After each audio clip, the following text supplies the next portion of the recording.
Dr. Michael Thompson stood at the large window of his office on the top floor of Thompson Medical Center. The city lights sparkled below him like diamonds scattered across black velvet.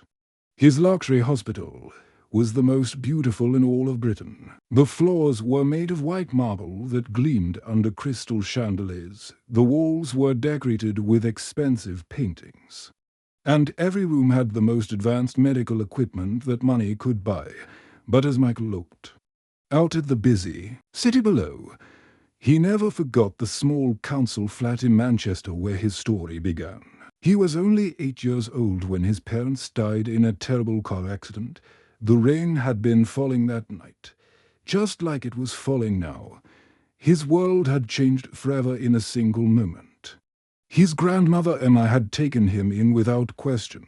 She was a small woman with gentle hands and tired eyes, but her heart was bigger than the ocean.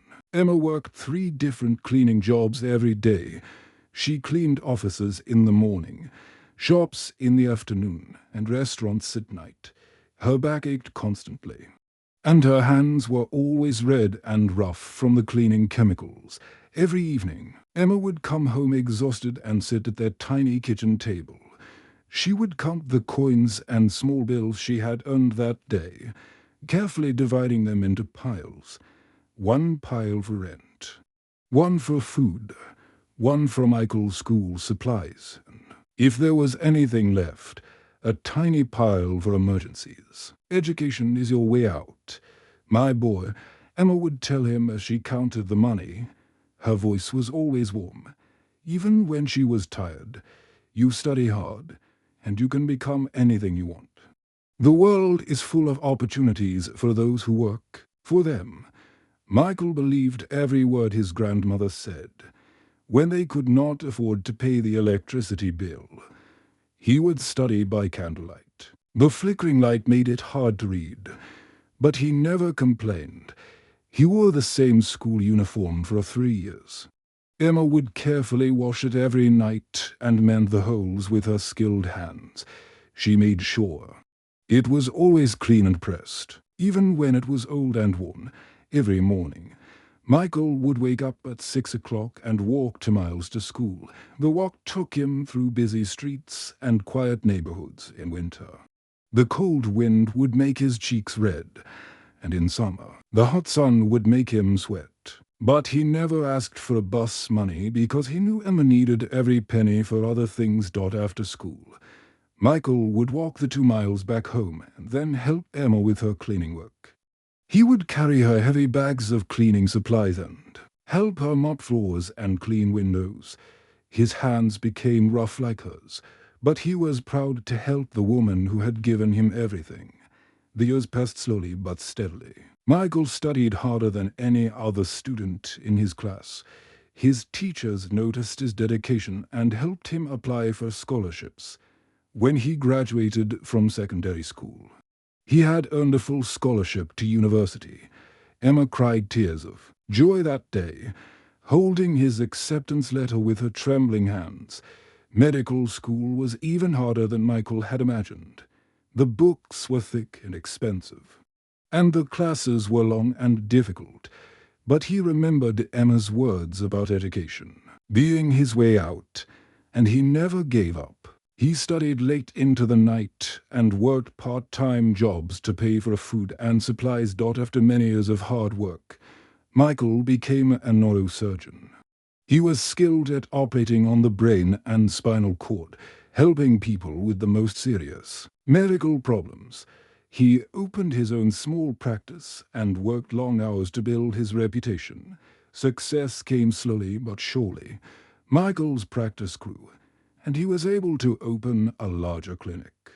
Then he opened a small hospital, and finally, he built the magnificent Thompson Medical Center that now stood as a symbol of his achievements. But success never changed Michael's heart. Every week, he would return to his old neighborhood in Manchester. He would set up a small clinic in the community center and provide free medical care to families who could not afford to pay. He would treat children with broken bones, elderly, people with heart problems, and anyone else who needed help. Emma had passed away 5 years ago, But Michael still felt her presence every day. Tonight, he had just finished performing a life-saving surgery on a young girl as he walked through the hospital corridors toward the parking garage. He thought about how proud Emma would be of the man he had become. He smiled as he reached his car, feeling grateful for everything he had achieved and excited about the challenges that tomorrow would bring. The rain fell gently on the windshield of Michael's black luxury car as he drove through the quiet streets of Westminster. The clock on his dashboard showed it was nearly midnight. The city around him was peaceful and calm. Most people were sleeping in their warm beds. But Michael had just finished a 12-hour surgery that had saved a young girl's life. His car moved smoothly along the empty roads. The leather seats were comfortable, and the soft music from the radio made him feel relaxed after the long day. Michael was thinking about the successful operation and how the little girl would be able to run and play again soon. These were the moments that made all his hard work worth it. As he turned onto a quiet street lined with tall trees, Michael noticed bright blue lights flashing in his rearview mirror. His heart began to beat a little faster. He had been driving carefully and following all the traffic rules. He could not think of any reason why the police would want to stop him. Michael pulled his car over to the side of the road and turned off the engine. He kept his hands on the steering wheel where they could be seen clearly through his side mirror. He watched two police officers get out of their patrol car and walk toward him. The first officer was very tall with broad shoulders. His name tag read Crawford. He had cold, grey eyes that seemed to look right through Michael.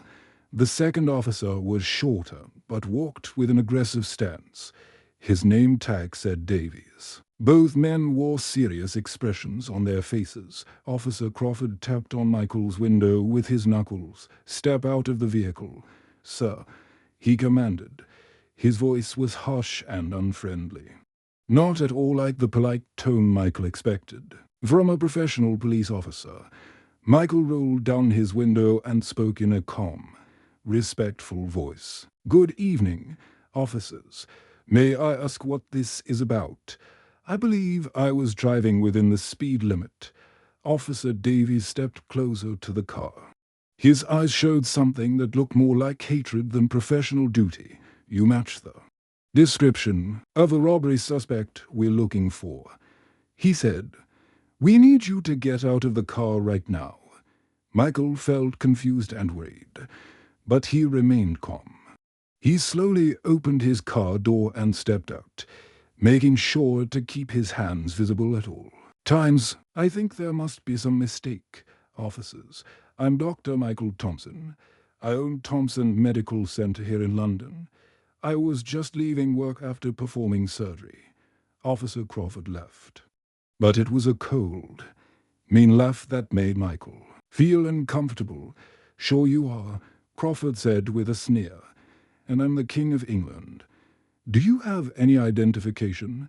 Michael slowly reached into his jacket pocket and pulled out his wallet. He handed his driver's license and medical identification card to Officer Crawford. The license clearly showed his name, address, and photo. The medical card proved he was a licensed doctor. Crawford barely looked at the cards before handing them back. "These could be fake," he said, "though anyone could see they were genuine. We still need to search you and your vehicle." Michael felt his anxiety growing, but he tried to stay calm. He had always respected the police and believed they were there to protect people. "Officers, I'm happy to cooperate, but I don't understand why this is necessary. I've done nothing wrong." Officer Davies moved closer with an aggressive stance. "Are you questioning our authority?" he asked in a threatening voice. "Are you trying to tell us how to do our job?" "No, sir," Michael replied quickly. "I'm just trying to understand what's happening." When Michael reached for his phone to call his lawyer, Officer Crawford quickly knocked it from his hands. The phone clattered to the wet pavement. and Michael watched helplessly as the screen cracked. "You're under arrest for obstruction of justice," Officer Davies announced suddenly. He roughly grabbed Michael's arms and forced them behind his back. The cold metal handcuffs clicked tightly round Michael's wrists. Michael could not believe what was happening. "This is a mistake," he said. "I haven't obstructed anything. I've been completely cooperative." But the officers were not listening. They began searching through his car, opening every compartment and looking under every seat. Michael watched. In growing horror as Officer Crawford walked to the glove compartment. When he thought no one was looking, Crawford quickly placed something small inside it. Well, Crawford said loudly, making sure his partner's body camera would record his words. "Look what we have here." He pulled out a small bag that Michael had never seen before. Michael's world began to crumble around him. The officers he had always trusted to protect and serve had betrayed everything he believed about justice and fairness. His life's work, his reputation, and his future were all in danger because of this lie. The morning sun barely shone through the small window of the cold jail cell where Michael sat on a hard metal bench. He was still wearing his blue surgical scrubs from the night before. The fabric was wrinkled and stained, and he felt dirty and tired. The concrete walls round him were grey and bare. With only a small toilet and sink in the corner, Michael could hardly believe this was real. Just 12 hours ago, he had been saving a young girl's life in his beautiful hospital. Now, he was locked up like a common criminal.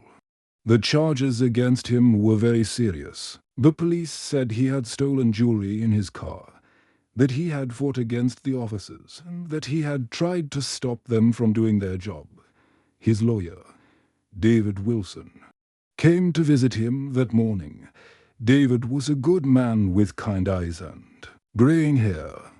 He had been Michael's friend for many years, but today he looked very worried. He sat across from Michael at a small metal table in the visiting room. "Michael, I have to be honest with you," David said, his voice low and serious. "They're saying you had stolen jewelry in your car. The officers' reports are exactly the same, word for word. Their body cameras recorded everything, and it supports their story completely." Michael felt like his heart was breaking. "David, you know me. I've never stolen anything in my life. That jewelry was planted in my car. I saw Officer Crawford put it there." David nodded slowly. "I believe you, Michael, but proving it will be very difficult. The evidence looks strong against you." Over the next few days, Michael watched his life fall apart piece by piece. The hospital board held an emergency meeting without him. They were scared that the hospital's reputation would be damaged. The local newspapers printed big headlines that read "Criminal Doctor Arrested and Luxury. Hospital owner caught with stolen goods." Michael's patients began cancelling their appointments. People who had trusted him with their lives now wondered if he was really a criminal. The staff at the hospital whispered in the hallways when they thought no one was listening. Some of them looked at Michael with doubt in their eyes. His assistant, Mary Johnson, was one of the few people who still believed in him. Mary had worked with Michael for 10 years. She knew his character better than anyone else at the hospital. She came to visit him with tears in her eyes. "Dr. Thompson, everyone here knows what kind of man you are," Mary said, holding his hand. "Through the glass, you've never taken so much as a pen from this hospital. You give away more money than most people make. We believe in you." But belief was not enough to save Michael's career. The hospital was losing money every day. Wealthy patients were going to other hospitals. The charity foundation that Michael had built to help poor people was now being investigated by the government. Officials were reviewing his medical licenses and might take away his right to practice medicine. The worst moment came when Michael received a letter from the family of the young girl he had saved just days before his arrest. The letter was written in simple handwriting, probably by the girl's mother. It said, "Dr. Thompson, we don't know what to believe anymore. We trusted you with our daughter's life. Now we hear you might be a criminal. We are confused and scared." Michael sat in his empty office, surrounded by the awards and certificates he had earned over the years. Everything he had worked for was being destroyed by lies. He thought about his grandmother Emma, who had sacrificed everything to give him a chance at a better life. He wondered what she would think if she could see him now. Then he remembered something Emma used to say when things were difficult. She would put her gentle hand on his shoulder and tell him, "Sometimes life knocks you down, Michael, but a Thompson always gets back up. We don't stay down, no matter how hard the fall." Michael closed his eyes and tried to find strength in those words. He had survived growing up poor. He had worked his way through medical school. He had built a successful hospital from nothing. Surely he could find a way to prove his innocence. Just then, David Wilson knocked on the office door. He walked in with a determined look on his face that Michael had not seen before. "Michael, I've been thinking about this case for days," David said, sitting down across from him. "These officers' stories are too perfect. Their reports are identical, and their timing is too convenient. I want to investigate them.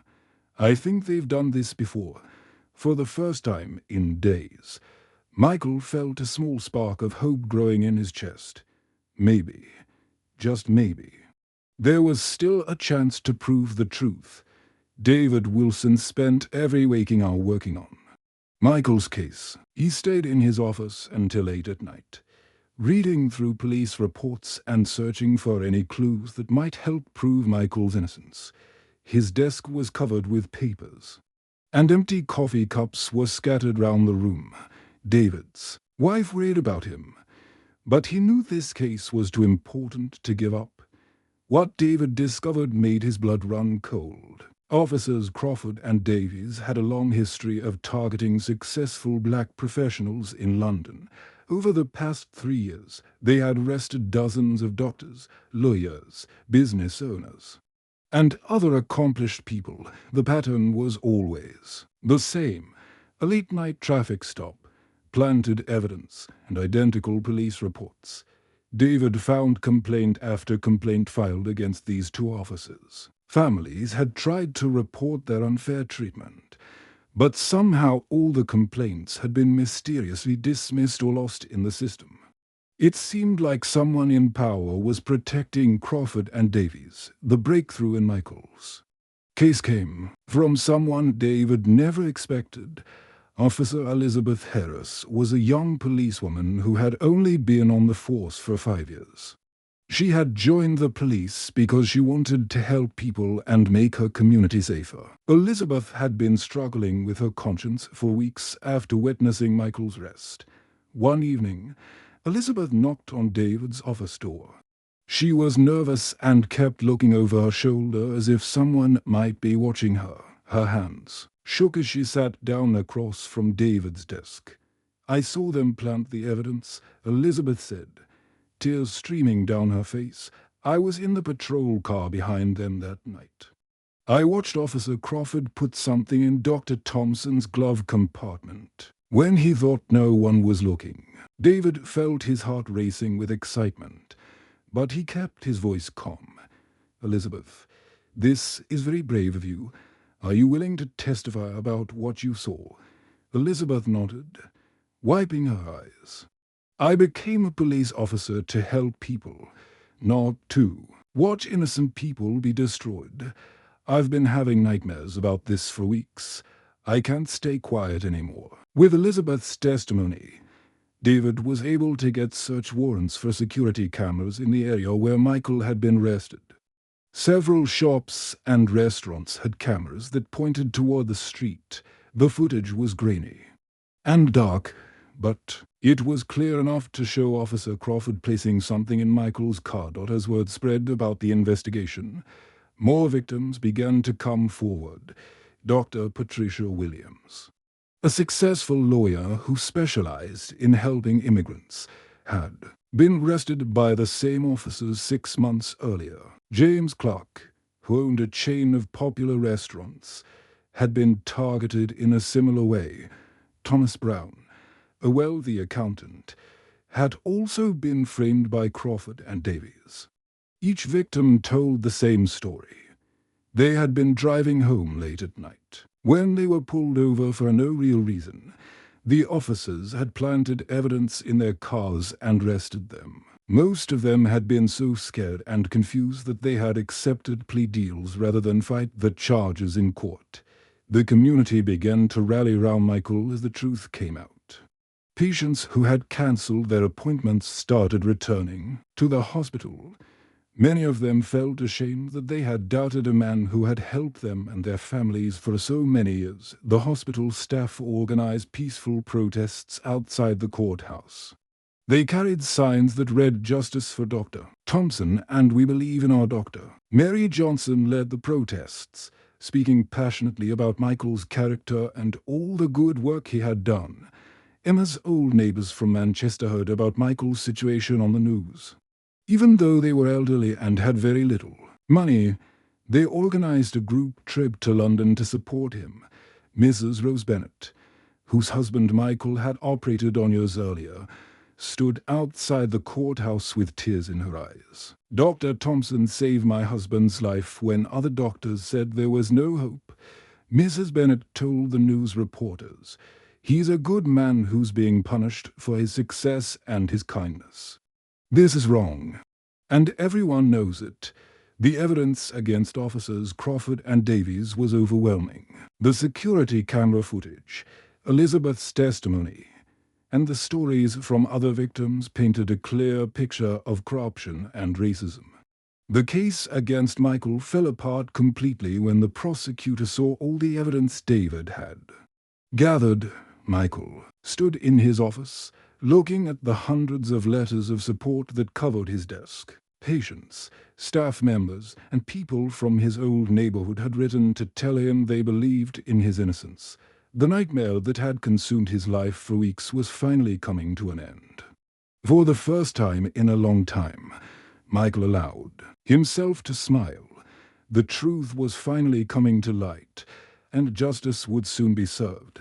The courtroom was filled with people from all walks of life. Patients who had been treated by Michael sat next to hospital staff members. Emma's old neighbors from Manchester had travelled to London to witness this important moment. News reporters filled the back rows, their cameras ready to capture the final chapter of this remarkable story. Judge Margaret Stevens, a woman with silver hair and kind but serious eyes, looked down at officers Crawford and Davies as they stood before her. The two men who had once seemed so powerful and intimidating now looked small and defeated. The evidence against them had been overwhelming. After careful consideration of all the evidence presented, Judge Stevens announced in a clear voice, "This court finds officers James Crawford and Robert Davies guilty of planting evidence, lying under oath, and conspiracy to commit fraud." The courtroom erupted in quiet celebration. People hugged each other and wiped away tears of joy. Michael felt a weight lift from his shoulders that he had been carrying for months. Each defendant is sentenced to 5 years in prison. The judge continued, "Their actions have damaged the trust between the police and the community they swore to protect." When it came time for a victim impact statements, Michael stood up slowly. The courtroom fell completely silent as he walked to the front. His voice was calm and steady as he spoke directly to the two officers who had tried to destroy his life. "Your Honor, I want to say something that might surprise people," Michael began. "I forgive these men. Hatred only breeds more hatred, and I refuse to let anger consume my heart. I hope they use their time in prison to understand the harm they and to change their hearts. Many people in the courtroom were moved to tears by Michael's words. Even some of the police officers present looked ashamed of what their colleagues had done. The weeks that followed brought many changes to the city. The mayor held a public ceremony to formally apologize to Michael and all the other victims. The police department underwent major reforms, including new training programs about treating all citizens with respect and dignity. Officer Elizabeth Harris, the brave young policewoman who had testified against her corrupt colleagues, was promoted to detective. She continued to work hard to rebuild trust between the police and the community. Many people saw her as a symbol of what police officers should be. But Michael's greatest victory was personal. The hospital became busier than ever before. Patients traveled from across Europe to receive treatment at Thompson Medical Center. They came not just because of the excellent medical care, but because they admire Michael's character and courage. More importantly, Michael expanded his charity foundation to help other victims of injustice. He hired lawyers to provide free legal help to people who could not afford it. He also created a support group for families who had been hurt by corrupt police officers. On a warm Sunday afternoon in spring, Michael stood in the hospital garden, where he had planted a memorial tree for his grandmother Emma. The tree had grown tall and strong, its green leaves dancing in the gentle breeze. This was Michael's favorite place to think and remember the woman who had shaped his life. Mary Johnson, his loyal assistant, walked across the garden toward him. She was holding a colorful envelope in her hands and smiling widely. "Dr. Thompson, this just arrived in the mail," Mary said, handing him the letter. "I think you'll want to read it right away." Michael opened the envelope carefully. Inside was a hand-drawn picture and a letter written in a child's handwriting. The picture showed Michael in his white doctor's coat, standing next to a little girl with bandages on her head. Round the drawing were bright flowers and a rainbow. The letter was from the young girl whose life he had saved with emergency brain surgery. She had written, "Dear Dr. Thompson, thank you for fixing my brain and for showing me that good people fight for what's right. My mommy says you're a hero, and I think she's right. I want to be a doctor like you when I grow up." Michael smiled as he read the letter, feeling Emma's presence all round him. He had learned that success was not just about building a beautiful hospital or making money. True success was about standing up for justice, helping others, and never giving up on doing what was right. The journey had been painful and difficult, but it had made him stronger. It had shown him that even in the darkest times, truth and kindness could light the way forward.